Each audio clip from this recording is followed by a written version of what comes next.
So how about climate change? Is China going to take the lead now? You've come out, obviously, against what President Trump has done in pulling out of the Paris Accord. Right. Yeah, I think I would have preferred staying in. What's going to change climate is not just acknowledging it and having governments agree, but it's technology. Someone wrote a great article in the paper saying consumers want to stop climate change, but they're unwilling to pay a CO2 tax. And the real way to do it is a CO2 tax, a carbon tax. And so we're in favor of trying to control carbon. And I wish they had stayed in, but I think another reporter made an argument, the reason to stay in is just to show you're collaborating. Yeah. The collaboration is a good thing between nations, it's not a bad thing. And obviously the Trump administration felt differently about that, but we wish they'd stayed in.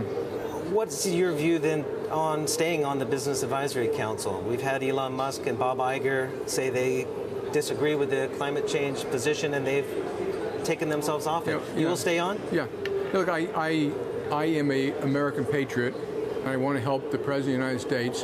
When someone is piloting the airplane, you want to root for the pilot, so I want to help them as best they can. It is very hard if you say, I'm going to go off of an advisory group or not do ABC, because you disagree on one issue. I mean, honestly, no one's going to agree with any president or prime minister everywhere on every issue. So I don't want to overreact to it. But how much did you lobby him? Well, we signed letters with a bunch of other CEOs, the Business Roundtable. So people made it very clear what they preferred. But he chose differently, and that's his prerogative. How about other areas that maybe you disagree? TPP. Is that something, his withdrawal from the Trans-Pacific Partnership? Look, I was in favor of TPP, and I hope it may come back in some form or fashion. But like I said, I'm very comforted by the fact that Wilbur Ross and Stephen Mnuchin are negotiating, as we speak, additional trade agreements with China. And I hear that they want to do something with NAFTA. I'd be very much in favor of that. We have a wonderful and peaceful neighbors in Canada and Mexico. And to the extent that things are unfair, and I've heard officials about this, there are things that are unfair in trade. We'll deal with them.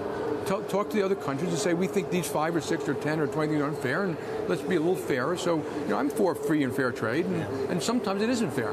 That's completely true, and there may be some things that are not fair on the other side too, but obviously I haven't thought about that very much. Should the United States take part in AIIB, though, or some of the other RCEP, some of the agreements that China is pushing forward? I would have, but I haven't looked at it in a long time, and if they're properly structured and properly governed, helping nations develop and regions develop is a good thing. So, if they're done badly, I wouldn't. But if they're done well, I would participate. Yeah. How do you? It's in America's interest and China's interest that we both do well.